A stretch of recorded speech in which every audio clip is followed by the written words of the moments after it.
Quando alguém é vítima de um crime de ação penal privada que envolve violência doméstica, é necessária a apresentação da queixa-crime. E se alguém foi acusado de violência doméstica, foi citado em um processo em que alguém ofereceu queixa-crime, essa pessoa deve apresentar a resposta à acusação. Eu quero te explicar tudo ao longo desse vídeo, mas antes deixa eu me apresentar. Eu sou Cristiane Dupré, advogada criminalista. Vou deixar uns links aqui abaixo desse vídeo para você conhecer melhor o meu trabalho. Coordeno cursos para advogados que querem exercer a advocacia criminal, inclusive em violência doméstica, no IDPB. E agora vamos ao que interessa. Lembre-se de se inscrever no canal, porque todos os dias tem vídeos diários aqui. O que é um crime de ação penal privada? É aquele crime em que, para existir o processo criminal, depende de que a vítima do crime contrate um advogado para que o advogado ofereça queixa-crime. Queixa-crime não é algo que depende única e exclusivamente da vítima. Não é registrar uma ocorrência, por exemplo, na delegacia. Quando a vítima registra uma ocorrência na delegacia, isso significa que aquilo será investigado. Mas se o crime for de ação penal privada, vai continuar dependendo de um advogado para que exista ação penal e uma pessoa possa ser citada para responder aquele processo criminal e, posteriormente, se for o caso, condenada por aquele crime. São exemplos crimes de calúnia, difamação, injúria.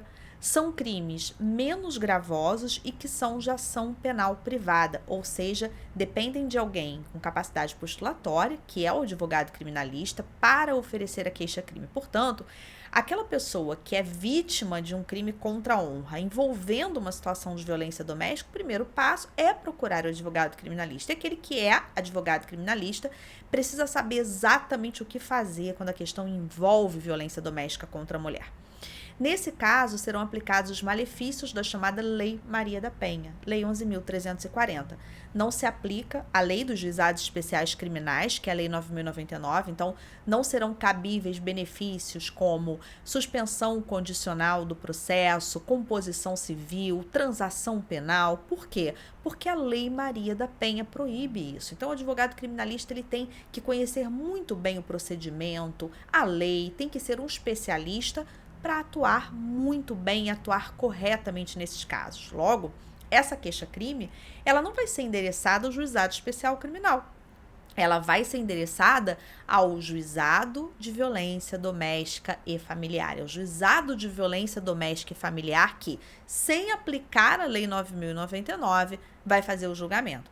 Então, é comum, você vai ver no modelinho que eu deixei para você, tem o link com modelo editável em Visual Law para você baixar. Esse é um dos modelos, inclusive, que estão incluídos lá nos mais de 130 modelos em Visual Law, muitos já com doutrina ou jurisprudência, como é o caso dessa queixa-crime, no nosso curso de prática na advocacia criminal, que eu também deixei o link para você. Então, você vai ver nesse modelo editável que essa queixa-crime, ela é endereçada ao juizado de violência doméstica e familiar. Você vai ver que a situação envolve a violência doméstica e familiar, porque seriam cônjuges que trabalham numa mesma loja, ele teria ofendido a honra objetiva dela, e ali você vai ver, inclusive, que é citada a jurisprudência, que é citada a doutrina sobre crime contra a honra, e você vai ver que não tem o pedido, por exemplo, de audiência preliminar da Lei 9.099. Ao contrário do que teria se nós estivéssemos diante de uma queixa-crime em que é aplicável o procedimento da Lei 9.099. Então, é muito grande essa importância de que o advogado que atua em casos específicos, como o caso que envolve violência doméstica, que ele realmente saiba o que ele está fazendo, que ele seja um grande estudioso daquele tema, que ele vá defender muito bem o cliente, seja esse cliente aquele que foi vítima de um caso de violência doméstica que vai procurar o advogado para se sentir mais segura, né, para que possa o advogado apresentar a queixa-crime ou acompanhar na delegacia, porque muito antes da queixa-crime, a pessoa não precisa esperar o advogado oferecer a queixa-crime para ter uma medida protetiva. O advogado ele pode, portanto, acompanhar essa pessoa que foi vítima de violência doméstica até a delegacia para requerer a aplicação de uma medida protetiva e depois, sim, oferecer a queixa-crime para que aquela pessoa responda a uma ação penal. São coisas diferentes, entende?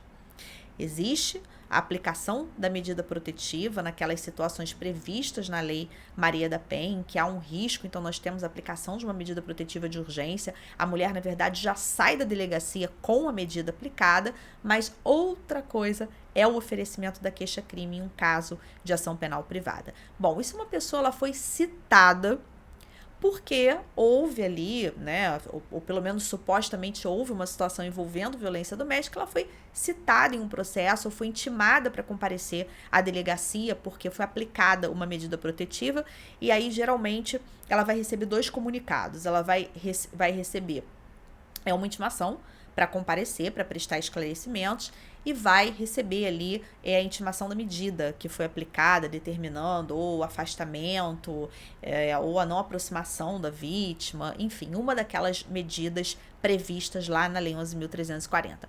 Essa pessoa ela também precisa constituir um advogado criminalista, para que o advogado criminalista peça a sua habilitação no processo. Muitas vezes esse processo está em segredo de justiça, o processo em que é aplicada a medida protetiva. Então, para que verifique, é caso do pedido de revogação, dá para tentar revogar aquela medida protetiva. Se o juiz negar, é caso de cabimento de recurso. Então, o advogado criminalista vai ter toda essa expertise para atuar naquele caso, até porque muitas vezes a medida protetiva acaba envolvendo, impactando, refletindo na questão também familiar, na questão dos filhos, etc. E atuar eventualmente uma ação penal. Porque se o advogado oferece a queixa-crime, essa pessoa é citada, ela é citada para responder a uma ação penal.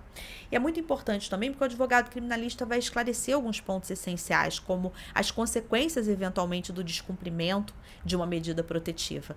Portanto, o advogado criminalista precisa estudar, eu sempre falo isso aqui nos meus vídeos, você estuda muito durante a faculdade, você continua estudando para sempre, seja através de livros, seja através de cursos, sempre estando ali na presença de outros advogados. É por isso que no IDPB, no curso de prática na advocacia criminal, nós temos um grupo de WhatsApp com advogados de todo o Brasil, para que exista sempre essa comunicação. Eu, como advogada, também prezo muito por essa questão de estar sempre me atualizando, sempre voltada para essas questões que são específicas da advocacia criminal e que, logicamente, aquele que advoga e que atua nessa área vai se voltar para questões específicas dessa área. Isso, logicamente, faz toda a diferença durante a atuação do profissional.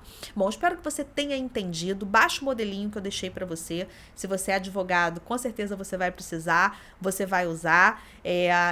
Esteja atento, né, para você colocar ali o seu e-mail para baixar e depois para as comunicações que nós vamos mandar para você com atualizações e para você conhecer um pouco melhor o nosso trabalho. Foi um prazer estar aqui com você. Inscreve-se aqui no canal, tem vídeo diário sobre direito penal, processo penal e execução penal, e todas as terças-feiras às 19 horas eu estou aqui no canal com aulas ao vivo em que você pode participar, inclusive tirar as suas dúvidas comigo. Um grande abraço e até o nosso próximo vídeo.